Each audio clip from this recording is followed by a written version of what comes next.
এবারে মর্মান্তিক ঘটনা দক্ষিণ 24 পরগনা জয়নগরে 2002 সালের তালিকায় নিজের নাম না দেখে মানসিক চাপে অসুস্থ হয়ে পড়েন বছর 68-র নাজিতুল মোল্লা। তিনি জয়নগরের উত্তর ঠাকুরের চক এলাকার বাসিন্দা ছিলেন। মূলত শারীরিক অবস্থার অবনতি হওয়ায় তাকে হাসপাতালে ভর্তি করতে হয়। সেই অবস্থাতেই এসআইআর এর শুনানির নোটিশ আসে তার কাছে। পরিবার সূত্রে খবর, নাকে অক্সিজেনের নল নিয়ে শুনানিতে হাজির হয়েছিলেন ওই বৃদ্ধ। শুনানির শেষে ফের হাসপাতালে ফেরার পরই তার মৃত্যু হয়।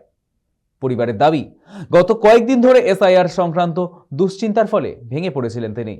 অসুস্থ শরীর নিয়ে শুনানিতে যাতায়াতের ধকল শেষ পর্যন্ত সহ্য করতে না পেরে মৃত্যুর কোলে ঢলে পড়লেন নাজিতুল মোল্লা। অপরদিকে ঘটনাটিকে কেন্দ্র করে সরব হয়েছে তৃণমূল। এই বয়স্ক বৃদ্ধ মানুষটা হাসপাতালে ভর্তি ছিল, তাকে সেখান থেকে নিয়ে আসতে হয়েছে এখানে হিয়ারিং এ, জয়নগর 2 নম্বর ব্লকে।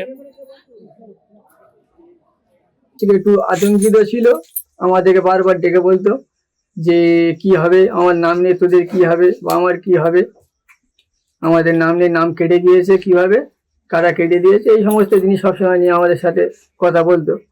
আমরা বলতে এখন হিয়ারিং হবে, এবার নিয়ে করতে করতে আমি অসুস্থ হয়ে গেল, হাসপাতালে নিয়ে গেছি চিত্তরঞ্জন থেকে। ওখানে এবার ওই অবস্থা চিকিৎসা হচ্ছে। এবার এদিকে হিয়ারিং এর নোটিশ ডেট পড়েছে, ডেটে আসতে হবে, কাগজপাতি জোগাড় করার জন্য ওনাকে কয়েকদিন আগে নিয়ে আসা হয়েছে। উনি না হলে তো অনেক ডকুমেন্টস আছে, তৈরি করা যাবে না। তো সেইভাবে ওরা আমরা ছুটি নিতে চেয়েছি, ওরা ছুটি দিতে চায়নি, বলছি এই পেশেন্ট কোনোভাবে এখান থেকে ছাড়া যাবে না। আমরা বারবার রিকোয়েস্ট করে যে এই পরিস্থিতি না নিয়ে গেলে হবে না। ওনারা বললে ঠিক আছে নিয়ে যাবে, এটাও না দাবি সই দিয়ে নিয়ে যেতে হবে। আমরা ওখান থেকে না দাবি সই দিয়ে নিয়ে এসেছি। এবার হিয়ারিং এর ডেট পড়ে আছে, ওখানে নিয়ে গিয়েছি। অক্সিজেনের অবস্থা, এখানে অক্সিজেন সিলিন্ডার নিয়ে, আর উনি সারাক্ষণই অক্সিজেন থাকে, অক্সিজেন অবস্থায় বাড়ি থেকে অক্সিজেন সিলিন্ডার ভাড়া করে নিয়ে আসা হয়। একটা এক্সট্রা থাকে, একটা ওনার কাছে লাগানো থাকে কন্টিনিউ। সেই অবস্থায় আমরা নিয়ে গেছি ভিডিও হিয়ারিংয়ে, নিয়ে এসে বাড়ি থেকে এসেছি, একটা দিন ছিল। তারপরের দিন সকালবেলা ওই নিয়ে হাসপাতালে নিয়ে গেছি। নিয়ে যেতে যেতে উনি মারা গেছে।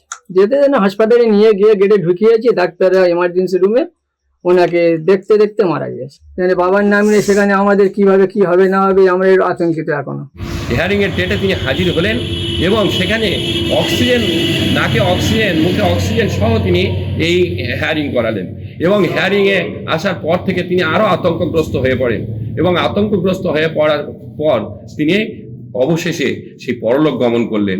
তো আজকের এই যে এসআইআর নামক ষড়যন্ত্র, এসআইআর নামক চক্রান্তের মধ্য দিয়ে নির্বাচন কমিশন যেভাবে বাংলার মানুষের একের পর এক প্রাণ চলে যাচ্ছে, কখনো বিএলের মৃত্যু, কখনো বা সাধারণ নাগরিকের যারা জন্মসূত্রে বংশ পরম্পরায় ভারতের নাগরিক, বাংলার নাগরিক, তাদের শুধুমাত্র কাগজপাতির অভাবে যে একের পর এক প্রাণ দিতে হচ্ছে, এর দায় কিন্তু সম্পূর্ণ নির্বাচন কমিশনের নিতে হবে।